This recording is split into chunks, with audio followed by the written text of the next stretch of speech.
Donc, bonjour, on va officiellement commencer. Je suis Solène Thiebaud, je suis chef de projet territorial au sein du DAC Santé 77 Nord, qui porte du coup également l'équipe mobile de soins palliatifs territorial du Nord Seine-et-Marne, donc pour lequel on se retrouve aujourd'hui. Alors, avant que l'on commence, juste pour les règles de fonctionnement, donc normalement pour tout le monde, vous avez les micros qui sont coupés. On va démarrer par la présentation. Je laisserai mes collègues se présenter juste après.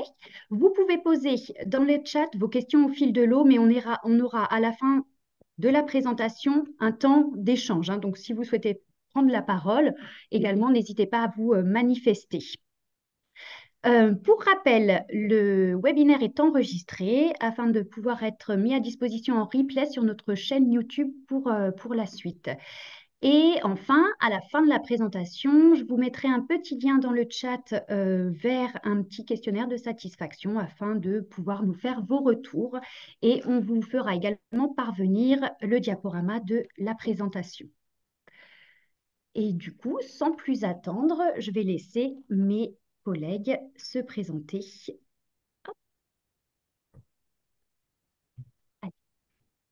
Alors bonjour, moi je m'appelle Caroline Bonneau, je suis infirmière sur l'équipe mobile de soins palliatifs du Nord Séléma. Bonjour, je suis le docteur Letiec, médecin sur l'équipe mobile de soins palliatifs territoriales du Nord-Seine. On n'entend pas, il faut prendre le micro de votre téléphone. Ça va faire du... Voilà, normalement c'est bon. Ok, donc on Alors, refait la présentation puisqu'à première vue, vous ne nous avez pas entendu. on recommence. Alors du coup, moi je m'appelle Caroline Bonneau, je suis infirmière sur l'équipe mobile de soins palliatifs. Je suis le docteur Letiec, médecin sur l'équipe mobile de soins palliatifs. Bonjour à tous. Bonjour. On y va. On y va. Alors, juste avant de commencer, je prends la parole pour refaire un petit peu un historique et vous montrer un petit peu le parcours de notre association en termes de prise en charge des soins palliatifs. Donc, notre association a été créée en 2015, donc c'était à l'origine l'association Gospel, qui est quand même plutôt connue, et qui était un réseau trithématique, donc oncologie, soins palliatifs et gériatrie. En 2021, l'association du coup a changé de nom, s'est nommée Santé 77 Nord et a été labellisée DAC, dispositif d'appui à la coordination. Lors de cette labellisation, nous avons fait le choix dans l'association de conserver en fait notre expertise en soins palliatifs en dédiant une cellule consacrée à la prise en charge de ces patients. Et fin 2023, décembre 2023, on nous a proposé d'être labellisé du coup équipe mobile de soins palliatifs territorial pour le Nord Seine-et-Marne. Donc ça, voilà, c'est un petit peu pour vous resituer ce contexte et vous montrer que notre approche, notre intervention dans les soins palliatifs ne date pas au final d'aujourd'hui. Alors, les missions, c'est favoriser le maintien au domicile dans les meilleures conditions possibles des patients en situation palliative jusqu'à leur décès et dès que cela est possible et faisable, bien entendu. Développer la culture palliative auprès des professionnels de santé. En gros, on optimise la prise en charge du patient en étayant au maximum le domicile et en anticipant les besoins à venir. On favorise le maintien au domicile et on essaie de permettre le décès au domicile quand cela est souhaité par le patient, mais aussi par son entourage. Et du coup, l'équipe intervient selon différentes trajectoires en fonction des besoins du patient et aussi de son entourage. Alors, soins palliatifs, de quoi parle-t-on? Je vous ai mis une définition des soins palliatifs qui correspond à la loi de 99, qui est donc les soins palliatifs sont des soins actifs et continus, pratiqués par une équipe interdisciplinaire en institution ou au domicile, ce qui est effectivement notre cas, qui vise à soulager la douleur, apaiser la souffrance psychologique, sauvegarder la dignité de la personne malade et surtout aussi soutenir l'entourage au sens large du terme, c'est-à-dire famille, amis et accompagnants professionnels. J'ai une autre définition aussi que j'aime bien, qui est Thérèse Vanier, c'est tout ce qui reste à faire quand il n'y a plus rien à faire. On a un certain nombre de patients qui se retrouvent brutalement perdus parce qu'on leur dit qu'il n'y a plus rien à faire pour eux. Et je pense que c'est un des moments où tous les gens qui font du palliatif ont besoin d'intervenir. Qu'est-ce qu'une situation palliative? En théorie, c'est dès qu'il n'y a plus de possibilité de guérir le patient. Après, en pratique, ça dépend bien sûr du patient, du contexte de l'entourage. C'est d'abord avant tout un accompagnement, donc il n'est pas évidemment pas débarquer avec nos gros sabots en disant bon, bah, maintenant on va faire du palliatif, etc. Mais il y a quand même un intérêt des soins palliatifs précoces, c'est-à-dire que ce n'est pas non plus les dernières heures de vie. Tous ceux qui font du palliatif savent que la prise en charge du patient de façon précoce avant ces dernières heures sont importantes et pour le patient parce que la fin de vie est généralement plus confortable pour lui et pour son entourage. Du coup, qui peut nous contacter et pour qui on intervient? Donc, c'est les personnes qui sont en situation palliative sur leur lieu de vie. Donc, le lieu de vie, ça peut être le domicile ou en institution, dans les foyers, dans les EHPAD. Euh, on vient en aide du coup à l'entourage et aux professionnels. Et les personnes qui peuvent nous contacter, en fait, c'est tous les professionnels de santé, libéraux, salariés, les médecins traitants et les professionnels de l'ensemble du champ sanitaire, social et médico-social. Alors, sur l'équipe, il y a des médecins, des infirmières, des psychologues et une assistante sociale. Et du coup, on se déplace à domicile.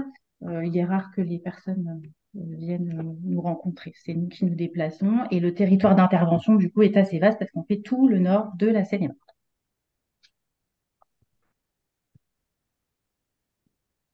Alors, les modalités d'intervention, il y a la réception de la demande avec un premier contact téléphonique en règle générale dans les 48 heures ouvré par la coordinatrice qui prend en charge la situation.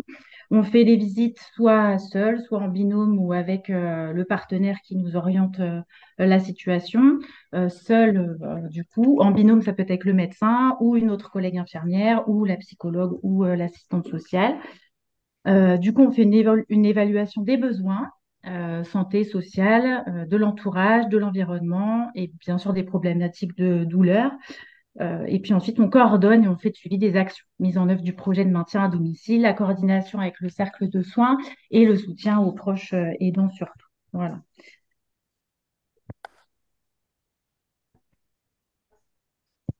Alors, dans l'accompagnement du patient, on met en place les aides au maintien à domicile dans le cadre de la perte d'autonomie, avec les aides techniques, du matériel humain, enfin du matériel et des techniques humaines, l'évaluation des suivis de qualité de la vie à domicile, avec le repérage et l'anticipation des points de rupture. Donc, ça comprend assurer les prescriptions, assurer les prescriptions et les prescriptions anticipées en lien avec le médecin traitant, aider aux décisions d'hospitalisation.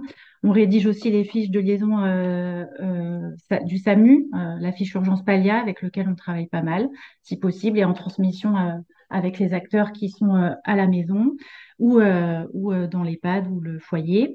Réaliser des demandes anticipées de prise en charge dans les HAD ou dans les unités de soins palliatifs. Et on discute éventuellement de la mise en place des directives anticipées quand les personnes en ont besoin.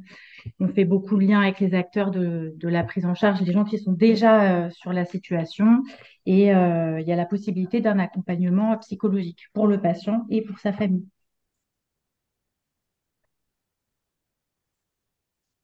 On accompagne aussi l'entourage, on soutient les dents et on fait de la prévention à l'épuisement en organisant des jours de répit quand on peut, en augmentant les aides à la maison quand les familles sont d'accord et puis avec l'accompagnement psychologique.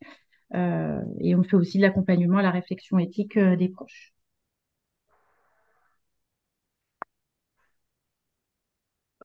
On fait un accompagnement aussi des professionnels au sens large du terme. Nous pouvons faire des conseils sur la gestion des situations palliatives, sur le plan clinique, psychologique, éthique. On peut faire aussi un appui à la gestion des symptômes, la douleur, souffrance, etc. On peut aussi faire des échanges et des réflexions éthiques, des concertations.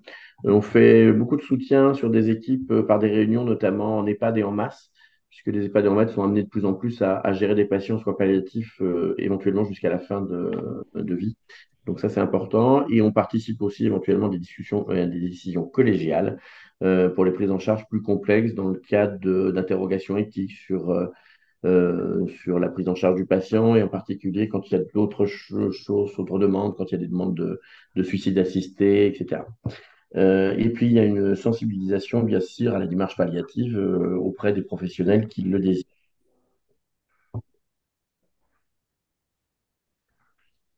Alors, quelques données d'activité, donc, qui sont celles de 2023. Nous avons pris en charge en 2023 228 patients, répartition à peu près égale entre hommes et femmes. Vous voyez qu'effectivement, voilà, la moyenne d'âge est plutôt de 75 ans, mais par contre, on est assez large en extrême puisqu'on va sur l'année 2023 de 35 ans à 105 ans.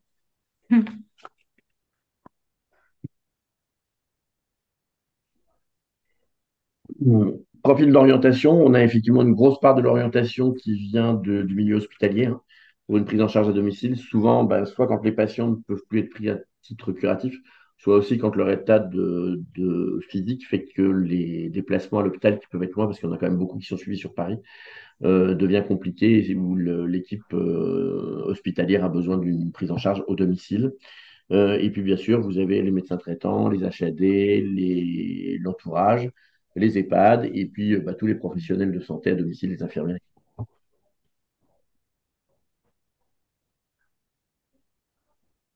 Du coup, pour donner un exemple de ce qu'on peut faire, en tout cas de ce qu'on peut apporter dans ces prises en charge-là, on vous présente une situation. Une dame Madame S qui a 70 ans, qui est mariée, qui vit avec son époux à la maison et qui est l'aidant principal. Elle a deux filles qui sont très investies dans la prise en charge. Cette patiente, elle a un adénocarcinome ovarien avec une carcinose péritonéale. Et elle ne souhaitait pas du tout d'avoir un traitement curatif. Elle voulait pas d'aide à la maison et les infirmières libérales étaient en place. La demande a été faite d'ailleurs par les infirmières libérales parce qu'il y avait des symptômes qui n'étaient pas contrôlés. Donc, il y avait beaucoup de vomissements, beaucoup de douleurs et une très grande souffrance psychologique de la part de madame qui avait d'ailleurs fait toutes les démarches pour un suicide assisté en Suisse. Voilà comment on est arrivé dans cette situation.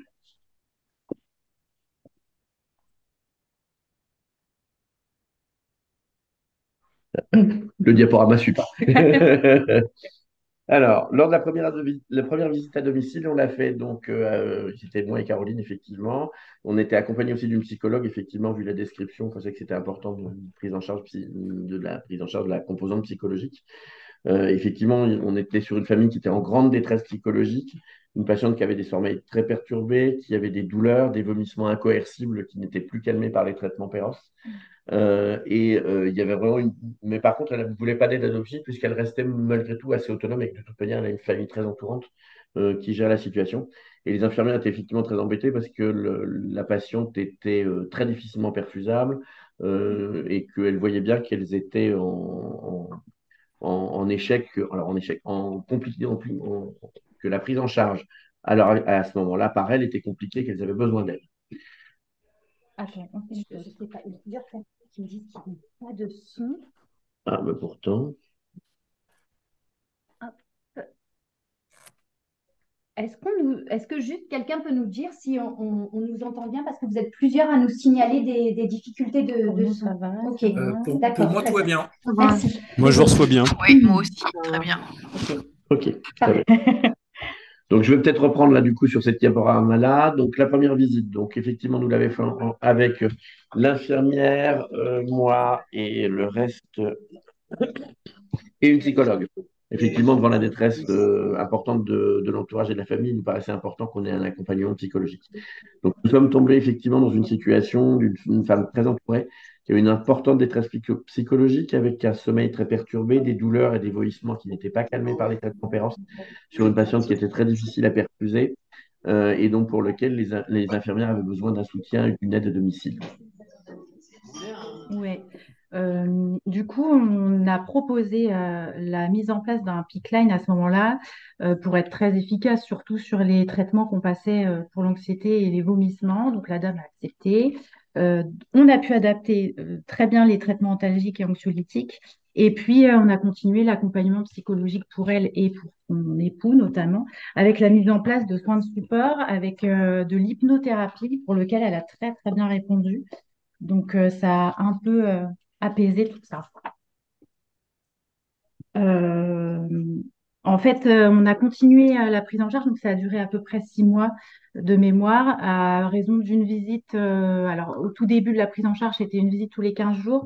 Après, ça a été une visite par semaine, donc soit en binôme avec Jean-Louis, soit avec Velsois, qui était la psychologue sur la situation. Donc, on a quand même toujours eu une difficulté à contrôler la douleur et les vomissements. Donc, on a fait des démarches pour une admission pardon, en USP pour la réadaptation des traitements. Donc, ça s'est plutôt bien passé. Quand elle était là-bas, il y a eu un retour à domicile où l'USP a mis en place l'HAD avec le maintien des infirmières libérales qui était très importante pour madame. Moi, de mon côté, on avait fait des démarches pour un FNAS, donc c'était pour aider son époux, en fait, lui pouvait partir un petit peu l'après-midi. Il y avait quelqu'un qui pouvait garder son épouse à la maison. Ça n'a jamais été utilisé parce que finalement, il n'a jamais réussi à lâcher, mais finalement, ça avait pu être mis en place, non utilisé. Et puis, on avait mis en place la fiche urgence Palia qui n'a pas été utilisé non plus. Oui, le FNAS, en fait, c'est un fonds qui est délivré par la CPAM. C'est avec l'avis d'imposition, en fait, et il y a un taux. Et du coup, le FNAS, on peut s'en servir soit pour du garde-malade, c'est-à-dire qu'il y a une auxiliaire de vie qui vient uniquement pour faire une surveillance. Voilà, ou on peut aussi s'en servir pour tout ce qui n'est pas remboursé comme matériel, remboursé par la CPAM. Voilà, donc c'est une fois, normalement, c'est, je crois, pas renouvelable. Voilà. Et dans un temps complémentaire, malheureusement, la patiente s'est dégradée effectivement avec une dégradation de l'état général sur une patiente qui était restée jusqu'à présent autonome, avec un début de dépendance qui était très compliqué pour la patiente parce que c'était vraiment quelque chose qu'elle ne souhaitait pas et surtout pas à domicile. Et donc, du coup, dans ces cas-là, on avait convenu avec la patiente d'une hospitalisation de l'USP. Donc, elle est retournée dans l'USP où on avait fait les adaptations de traitement. La patiente s'est dégradée et elle a souhaité une sédation profonde. Et donc, dans le cadre de la discussion collégiale de la sédation profonde, nous avons participé à la réunion avec l'équipe du SP. Voilà. Euh, et le Et décès de la patiente est arrivé environ 3 semaines après son hospitalisation. tout à fait.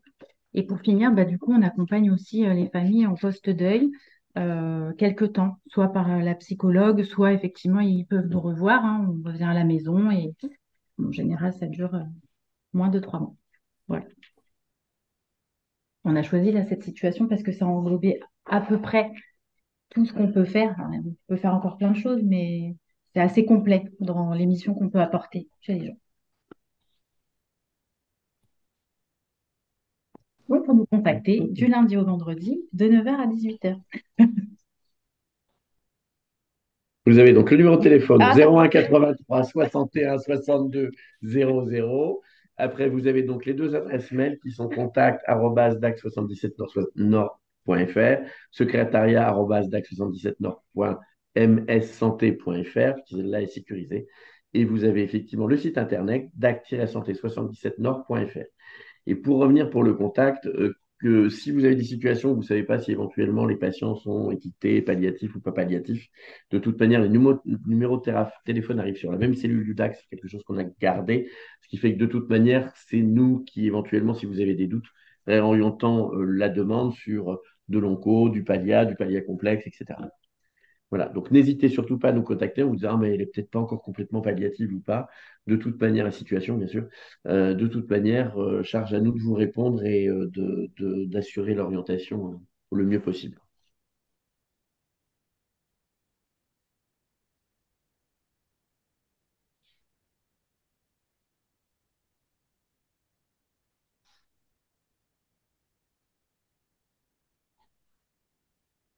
Bien, merci à tous les deux.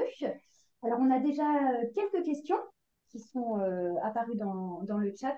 N'hésitez pas, j'espère que vous m'entendez bien aussi là, sinon je me rapprocherai de l'autre ordinateur. Alors, je vais déjà juste reprendre à l'oral, en tout cas, une question qui avait été posée et répondue dans le chat, mais qui demandait combien nous avions de temps médical au niveau de l'équipe. Donc, 1,2 ETP. Ensuite, on nous demande comment faites-vous pour transmettre les fiches urgence Palia? Alors, c'est le médecin qui rédige la fiche en collaboration avec l'infirmière et on a une adresse MS Santé qu'on envoie du coup à la régulation du SAMU 77. Merci. Comment sont financés les soins de support? Alors, les soins de support sont financés par l'association elle-même. Ce n'est pas dans l'enveloppe de l'ARS. Donc, c'est l'association qui utilise ses budgets, les donations, enfin, un certain nombre de choses pour financer les soins de support. Donc, c'est en fait bien sur nos fonds propres Nos fonds propres. Oui. que c'est financé et donc Soumis à l'évaluation du coup du médecin et de l'infirmière, de la psychologue qui rencontre le patient. Donc c'est vraiment là pour le coup, c'est absolument pas obligatoire pour tous les patients et c'est mis en place que lorsque ça est vraiment nécessaire. êtes-vous en nombre sur vos effectifs théoriques? Alors, pour l'instant, oui. Pour l'instant, oui. Au nombre de patients à l'heure actuelle en file active, on est oui. Alors, effectivement, en 2024, depuis qu'on est labellisé, ça augmente beaucoup. Il est probable qu'effectivement, à un moment, on ne soit pas en nombre, mais dans ces cas-là, ben, ça sera revu avec l'ARS sur le nombre de personnes à éventuellement recruter en plus. Alors, sous quel délai pouvez-vous évaluer ou vous mettre en place? Donc, du coup, nos délais d'intervention. Je dis quoi, une semaine? Alors, on va dire en fait, ça dépend vraiment de la situation.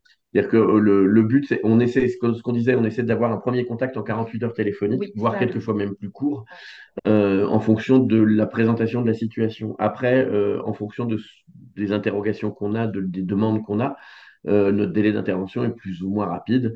C'est sûr que quand on est appelé, quelquefois d'ailleurs, l'intervention peut être rapide. On peut quelquefois avoir un contact avec un confrère qui a besoin d'un avis immédiat sur une prise en charge, d'un traitement, etc. La réponse est rapide. Il n'y aura pas forcément de visite immédiate parce que le médecin traitant va gérer dans un premier temps et que nous, dans un deuxième temps, on passera éventuellement réévaluer avec ou sans le médecin traitant pour voir ce qui se passe. Et puis, oui, bien sûr, quand on est dans une situation de souffrance importante, ben, on essaie de se déplacer le plus vite possible dans la mesure où, effectivement, nos coordinatrices se sont bien occupées et les docteurs sont aussi. Mais voilà, disponibles. clairement, on va mettre tout en œuvre aussi possible en horaire ouvrable, puisqu'on travaille en horaire ouvrable, pour essayer de faire une prise en charge la plus rapide possible ou tout au moins de voir comment la prise en charge peut être faite. Quelquefois aussi, ça peut être au vu de la situation de décider en accord avec le médecin traitant de la famille d'appeler directement une HAD très vite, parce qu'on se rend compte que la situation est très lourde et que de toute manière, pour un matière de psy dans un premier temps, elle ne pourra pas être gérée parce que, pour diverses raisons, qu'avec les infirmières ou autres. Voilà. Donc c'est très variable. On essaie de s'adapter le plus possible à la situation et à la demande. On peut avoir des demandes anticipées, par exemple, pour lesquelles on peut être amené à ne venir que 15 jours, 3 semaines après, parce qu'on appelle les patients qui disent bah non, écoutez, j'ai encore tel type de rendez-vous, je veux bien que vous venez à tel moment. Voilà. On essaie autant que faire se peut de répondre dans les plus brefs délais en fonction de la situation. Sachant qu'on n'est pas un service Tout à fait. On n'est pas un d'urgence. service On n'est d'urgence, pas un service donc d'urgence. on a des difficultés aussi. Si vous vous appelez le matin pour l'après-midi, il est quand même fort peu probable qu'on puisse intervenir aussi vite. Merci. L'ARS envisage-t-elle de vous demander une astreinte? Alors, pour l'instant, les notions d'astreinte sont des notions qui sont gérées par l'ARS et pas directement avec les équipes. C'est des réflexions régionales. Voilà, c'est des réflexions qui sont en cours sur les astreintes. Pour l'instant, je pense que la balle est dans le camp de l'ARS, point final. Et on ne sait pas du tout comment ça s'organisera d'ailleurs. Ça va être régional, départemental, impossible à savoir pour l'instant. Ce sont des pistes de réflexion à l'heure actuelle, en tout cas en Ile-de-France. Alors, on revient sur les fiches urgence Palia. Est-ce que vous les rédigez parfois avec les patients? Tout le temps avec les patients. On rédige jamais tout seul une fiche urgence palliaire. Donc on en parle déjà aux patients, euh, autant que possible si le patient est, est à même d'exprimer son choix. Et bien sûr qu'après, on en discute avec la famille. Et dans tous les cas, la fiche est rédigée avec le patient et sa famille, et validée, et expliquée, et ensuite envoyée. Merci. Et on nous dit super pour la co-rédaction des fiches, bravo. Alors, euh, vous autorisez-vous à prescrire de façon exceptionnelle? En fait, trois petits points. Quelle est la place du médecin traitant? Alors, là, je vais répondre puisque c'est vraiment clairement du médical. Alors, de toute manière, les équipes mobiles territoriales soins palliatifs ont une obligation de prescription. Quand on dit obligation, ça ne veut pas dire qu'elles sont obligées de le faire. Ça veut dire que de toute manière, on ne peut pas dire qu'on n'a pas le droit de le faire. Après, la place du médecin traitant est primordiale. C'est-à-dire que le médecin traitant, c'est la pierre angulaire, et donc on ne fera jamais rien sans le médecin traitant ou à l'encontre du médecin traitant.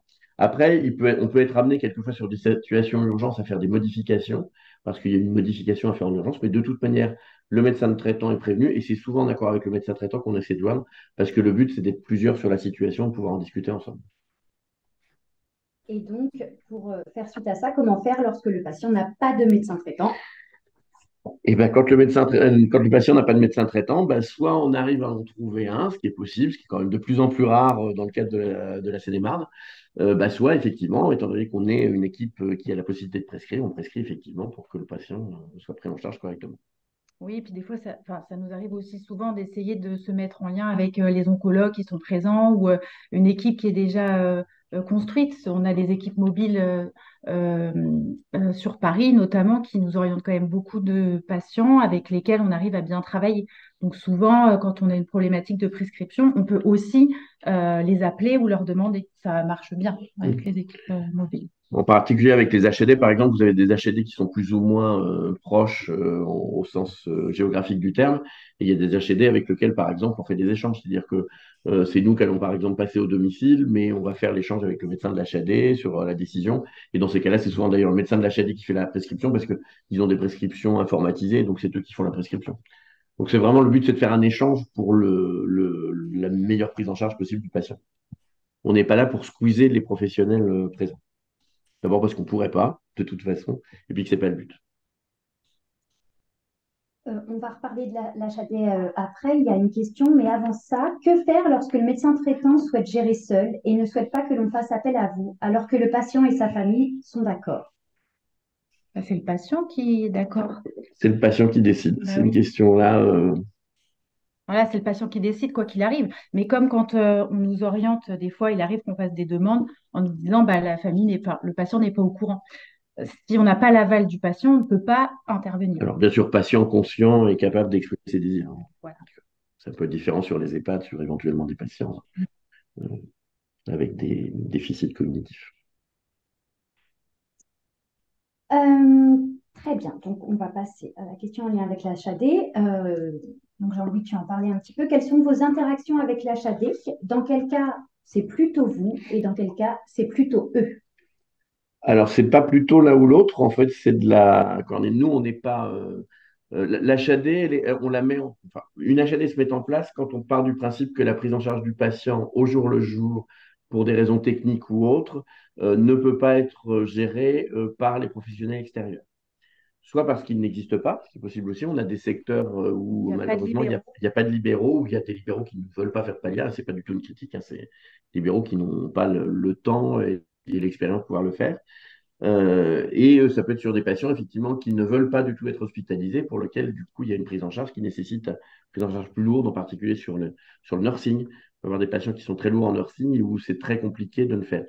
Et l'HD n'est pas forcément d'ailleurs sans infirmière libérale. C'est-à-dire que s'il y a des infirmières libérales en place, notre but à nous, c'est de coordonner ça pour que justement, on maintienne les infirmières des patients qui désirent prendre le patient en charge jusqu'à la fin. Ouais, le but vraiment, et ça je le précise, c'est quand il y a des professionnels de santé qui sont déjà à domicile et avec qui ça se passe bien, où le patient est en confiance, je parle vraiment des libérales, enfin des libéraux, des infirmières libérales, pardon. L'intérêt est vraiment qu'on puisse arriver à travailler tous ensemble, donc libéral, prestataire, et effectivement là où on est obligé, où on discute vraiment, c'est les soins de nursing qui deviennent très lourds, où les patients, bah, malheureusement, ont besoin de gros soins, et où les libéraux, et encore une fois, on est très large, parce qu'il y en a qui arrivent, d'autres qui n'arrivent pas. On sait à quel point c'est difficile aussi le travail à l'heure d'aujourd'hui en ville. Le but est absolument pas d'enlever les libéraux à la place de l'HAD. Donc là, c'est vraiment, il y a des libéraux d'ailleurs qui travaillent très bien avec les HAD.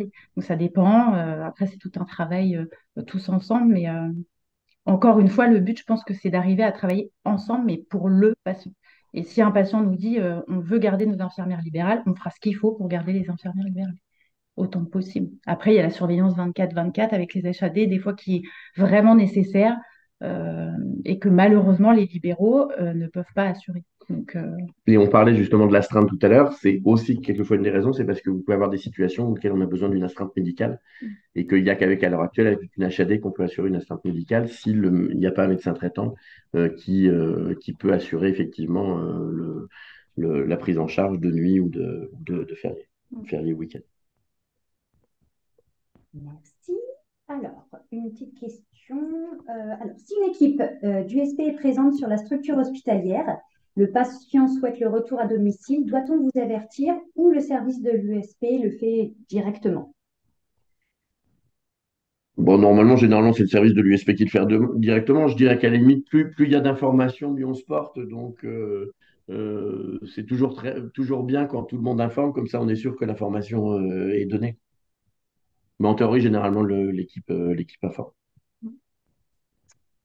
Et justement, il y avait plus une question sur le nombre d'USP sur notre territoire. Alors, sur le territoire pur, en fait, il n'y a pas pour l'instant, enfin, il n'y a plus d'USP. Sur le territoire Nord 77 que nous drainons, nous, il n'y a plus d'USP. Mais nous, on travaille avec les gens de Forcy, les gens de Montfermeil. Je vois le docteur Delassus là, du coup, donc avec le docteur Delassus aussi, qui est dans l'Aisne, mais pour les gens qui sont sur le Nord 77, plutôt à l'Est, c'est le meilleur endroit parce que ils sont très bien accueillis et en plus, les familles, pour eux, c'est beaucoup plus facile que d'aller dans Paris. Et puis avec aussi toutes les unités parisiennes en fonction déjà des places disponibles et puis aussi des possibilités pour les gens. Quelquefois, des patients habitent dans le fin du 77, mais ils ont de la famille sur Paris. Donc, quelquefois, c'est plus facile pour les gens d'aller sur du GSP parisien. Voilà. On essaie d'adapter comme on peut, mais pour l'instant, sur le 77, sur le territoire nord, il n'y en a pas. Et de toute manière, le 77 est pauvre en unité de soins palliatifs. Alors, proposition, seriez-vous intéressé par le développement d'un hôpital de jour soins palliatifs pour les patients sans médecin traitant? Bien Bah sûr. oui, écoutez, oui, tout à fait. On vote. C'est Les quand tu veux, coordonnées tout de Jean-Louis, hein. suite. Jean-Louis, c'est une demande de l'ARS aussi. Puis comme Bien nous sûr. venons d'avoir la labellisation Ah, super. USP, ça y est, Félicitations. merci. On passe de l'ISP à USP. Et donc, c'est un projet, donc c'est quelque chose qui pourrait être mené à bien ensemble. Ah, avec grand plaisir. Eh bien, super. Alors, avant, il y avait une question. Je remonte plus en termes de prise en charge, que je la reforme correctement, mais en gros, c'était comment prenez-vous en charge les soins bucco-dentaires? Oui, comment gérez-vous les soins bucco-dentaires, pardon. Bah, nous, on ne fait pas de soins. Mais du coup, on regarde les bouches quand on arrive chez les gens. Oui, ça, c'est une des premières choses qu'on fait. Après, on prescrit aussi. Il y a des bâtonnets de soins de bouche. S'il y a besoin de prescrire des antimycosiques, c'est fait. Et puis, on essaye de former autant que possible les familles déjà, parce que c'est elles qui sont là en première ligne. Donc, 10 soins de bouche par jour, il faut les faire, mais il faut que ce soit aussi bien fait. Donc, on fait la formation, oui. Et puis, bien sûr qu'après, on voit avec les professionnels en place. Alors après, je vais revenir un peu sur Jess Caroline parce que nos coordinatrices sont très modestes. Bon, il est bien évident que si elles arrivent et qu'il y a une bouche qui est catastrophique, elles vont pas dire ah ben on va appeler l'infirmière pour faire les soins de bouche. Elles le font bien sûr. C'est pareil s'il y a un patient qui a besoin de chance sur le moment, elles le font aussi bien sûr. Notre rôle c'est pas de faire du soin puisqu'on n'est pas assez etc. Mais c'est comme pour les prescriptions. Notre rôle c'est pas de prendre la place des autres. Mais quand ponctuellement il y a besoin qu'on fasse quelque chose, oui, bien sûr, c'est fait au moment de notre passage mais on passe pas tous les jours. Donc c'est sûr que c'est pas nous qui pouvons coordonner tout ça, enfin qui pouvons être l'effecteur de tout ça. On peut coordonner, mais pas être l'effecteur. Oui, puis former. On forme. S'il y a besoin, on forme. Merci. Travaillez-vous avec l'ensemble des DAC ou chaque DAC est-il indépendant? Alors, bon, je vous laisse peut-être répondre et n'hésitez pas. Ah non, vas-y, Solène. Non, mais à préciser peut-être dans quel cadre, enfin, pour la personne qui a posé la question. Alors, les DAC sont tous indépendants, effectivement. Nous, on travaille quand même pas mal avec le DAC Sud, puisque par définition, on a fait beaucoup de choses ensemble et on a encore plein de projets ensemble. Et puis c'est vrai qu'il y a régulièrement des réunions de DAC ensemble. Alors les choses ont beaucoup bougé en quelques années, donc c'est vrai que c'est compliqué de mettre tout un tas de coordination.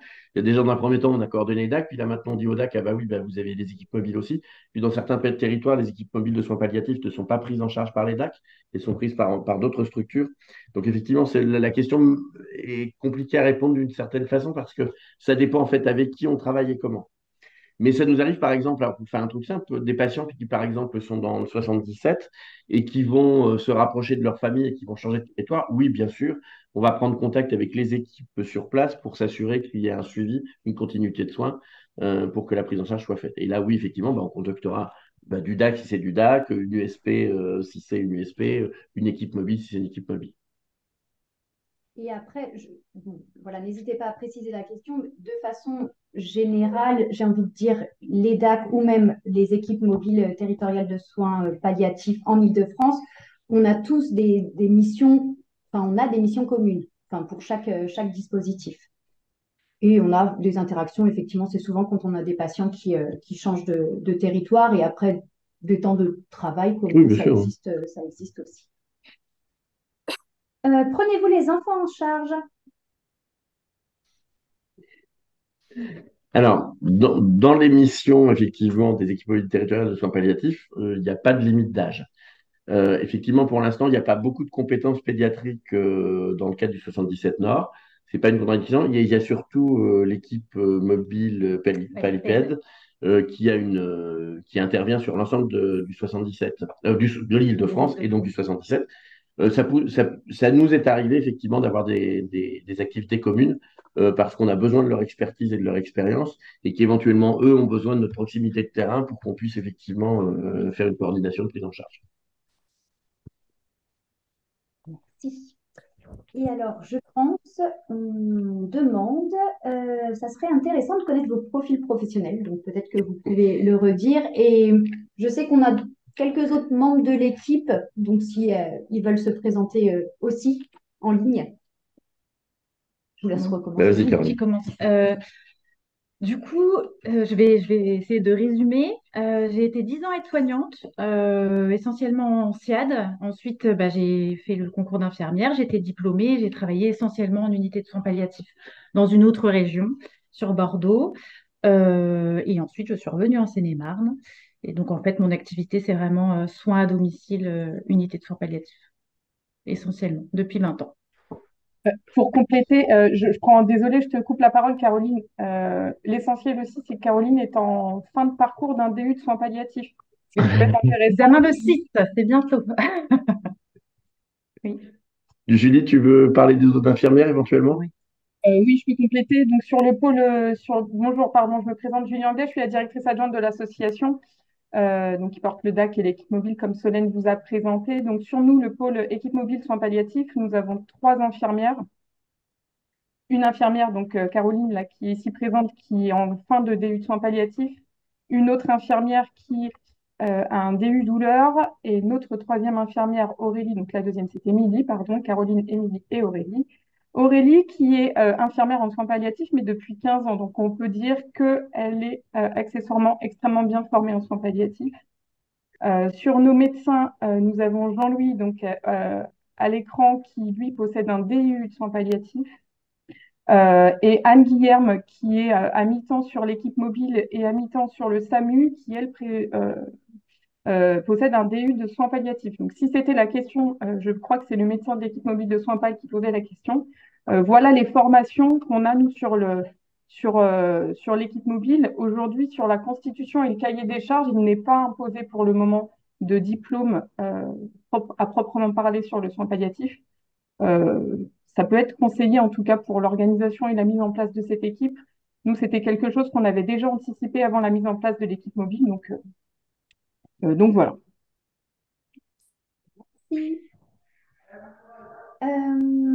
Eh bien, écoutez, j'avais une dernière question qui était au niveau des dispositifs médicaux. Avez-vous des besoins?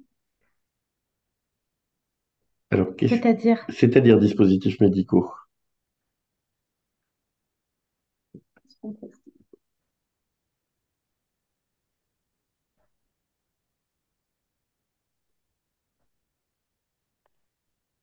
Bon.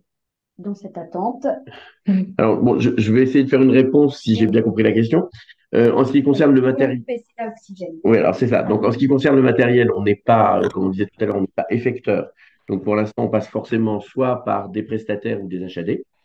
Voilà. Et si ça concerne effectivement des lits, bah, bien sûr, on est tous demandeurs de lits. Comme on disait avec le docteur Delassus tout à l'heure, on est très content qu'ils soient labellisés USP, mais c'est vrai que voilà, les lits en Seine-et-Marne, c'est quelque chose de crucial et qui est, c'est une pénurie très importante aussi. Donc voilà. Depuis Donc, que Saint-Faron a fermé aussi. oui, voilà, ça fait on fermé. Enfin voilà, et il y a beaucoup de lits d'hospi aussi en oncologie qui, de temps en temps, nous prenaient les patients en attendant d'avoir une place en ISP, Et de qui moins en malheureusement moins. n'ont pas de lit non plus. Donc oui, c'est une vraie. D'où l'intérêt d'ailleurs qu'on essaie de maintenir au plus possible les gens en domicile, même si quand c'est pas leur souhait, bien sûr, notre rôle c'est de pouvoir leur trouver un lit pour pouvoir ne pas décéder au domicile si c'est leur souhait absolument. Mais c'est vrai que oui, il y a une prise en charge bien sûr de lit qui est toujours tendue, mais on arrive à s'en sortir. Je peux dire quelque chose, Jean-Louis, ou pas? Vas-y. Je ne vais pas marcher sur vos plates-bandes. Donc, on essaye de labelliser un SMR oncologie ici chez nous. Donc, il y a les 8 lits d'USP, on espère passer à 10, et il y a 22 lits de médecine polyvalente à orientation oncologie qui sont ouverts depuis octobre et qu'on va essayer de labelliser via l'ARS. Effectivement, c'est aussi important pour les patients parce qu'on s'aperçoit qu'il y en a très peu à orientation oncologie et oncohématologie. Et ça permet de prendre des patients qui sont ou en intercure ou choses comme ça, ou parfois qui sont borderline pour le soin palliatif. Voilà, Merci beaucoup. sans faire de publicité pour ma paroisse. Non, mais toute bonne place est bonne à prendre et ça peut servir à d'autres Oui, de personnes toute qui façon, c'est la éventuellement ne passent pas par collaboration nous, qui est la donc plus c'est important. importante. Eh bien, écoutez, on arrive au terme des questions. Est-ce que peut-être qu'il y en a parmi vous qui voudraient, enfin voilà, échanger, poser leurs questions en direct?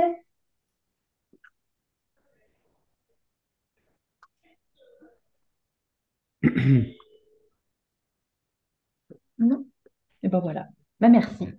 Eh ben, merci beaucoup à vous. Merci, docteur Merci à Courtois. tous. Merci, madame. Merci.